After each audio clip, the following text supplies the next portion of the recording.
मरण का समय आ गया तो वह एक समय का काल बन जाता है मरण की अपेक्षा से। विपिन जैन झांसी से पूछते हैं, नमस्ते महाराज जी, प्रतिकूल परिस्थिति में क्षमता रखने से सबसे ज़्यादा पुण्यबंध होता है, 1000 माला फेरने से भी ज़्यादा।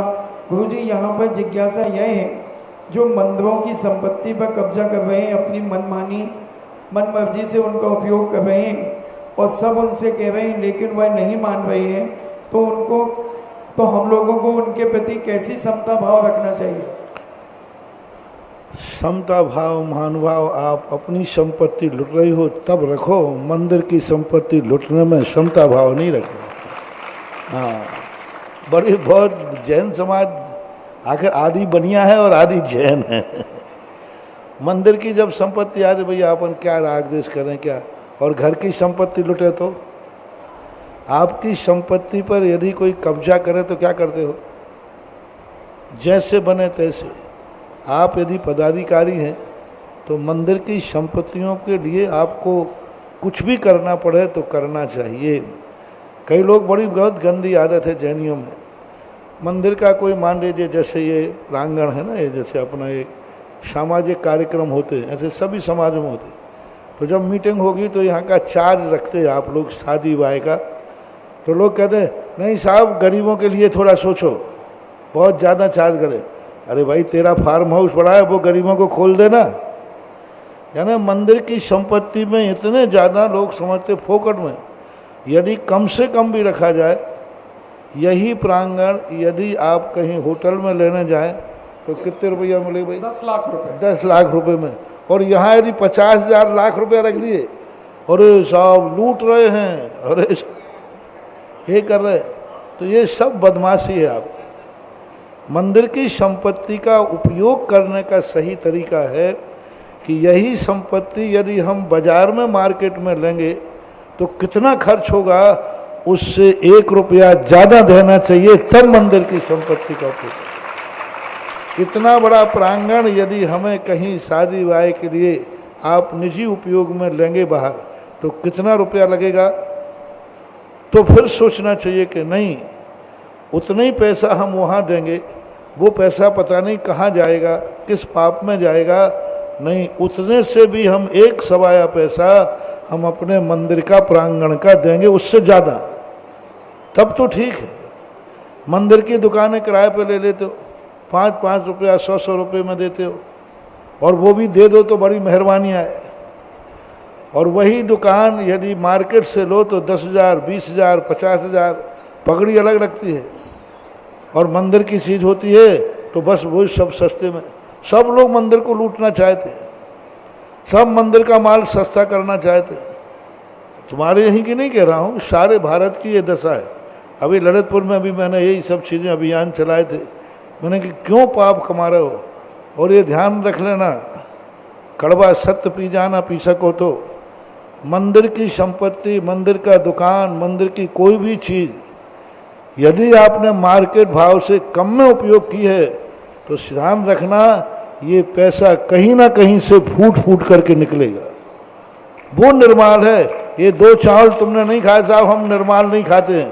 सबसे बड़ा निर्माल का बाप तो ये है कि आप इतने बड़े प्रांगण का उपयोग कर रहे हैं और सस्ते में कर रहे हैं, तो सबसे बड़ा तो आपका निर्माल ही खाया जाएगा। क्योंकि ये जो व्यवस्था आपके निजी उपयोग के लिए नहीं है, ये व्यवस्था भगवान की इनकम के लिए लगाई गई है।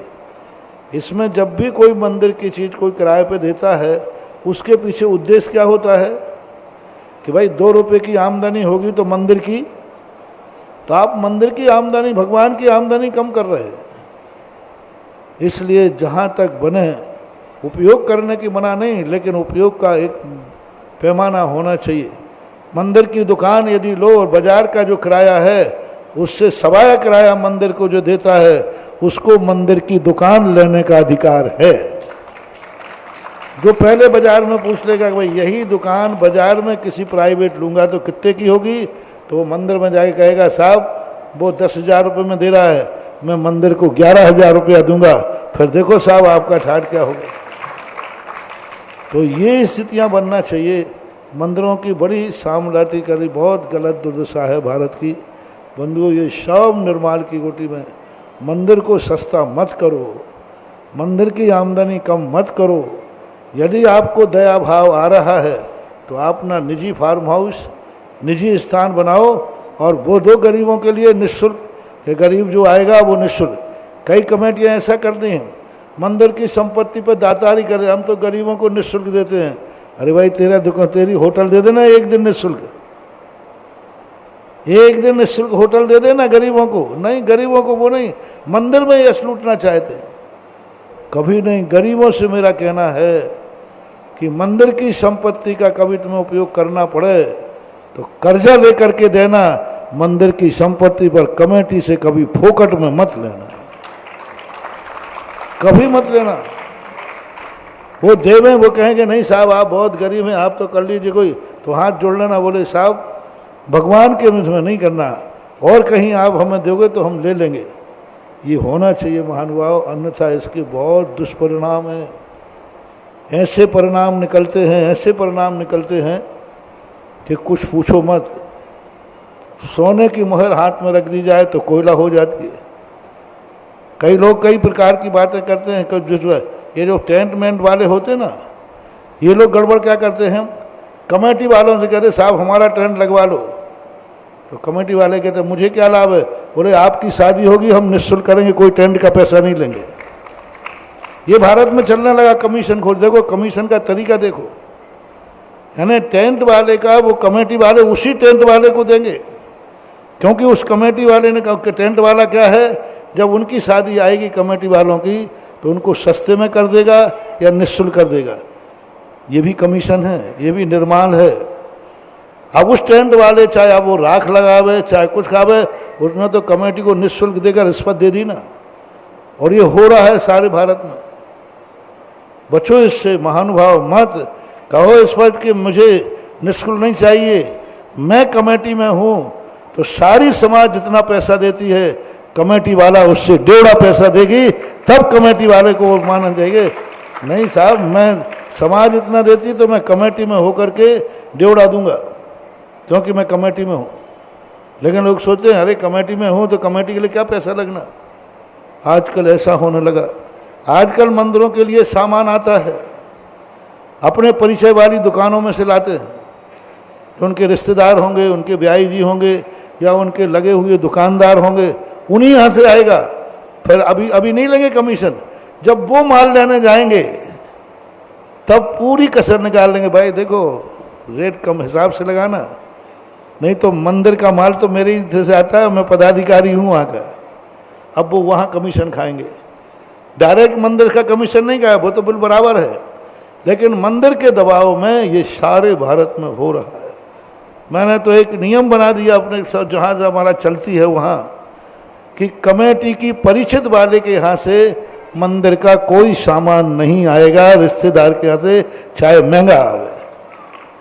यदि कमेटी की पहचान या कमेटी के रिश्तेदार के यहाँ से क्षेत्र का कोई भी सामान आता है तो वो सामान वहाँ से नहीं आना चाहिए। दूसरे के यहाँ से महंगा आए तो चलेगा, लेकिन कमेटी के रिश्तेदार के यहाँ से नहीं आना चाहिए, परिचय वाले से नहीं आना चाहिए, अन्यथा ये कमेटी वालों को भी निर्माल का दोष लगता है। कमेटी वालों से मेरा कहना है कभी भी ऐसी गलती मत करना, अपनी दुकान से कभी भी माल मंदिर को देना नहीं, चाहे भली पैसे डबल दे देना कि साहब मेरी तरफ से लाओ, बहुत बड़ी बात।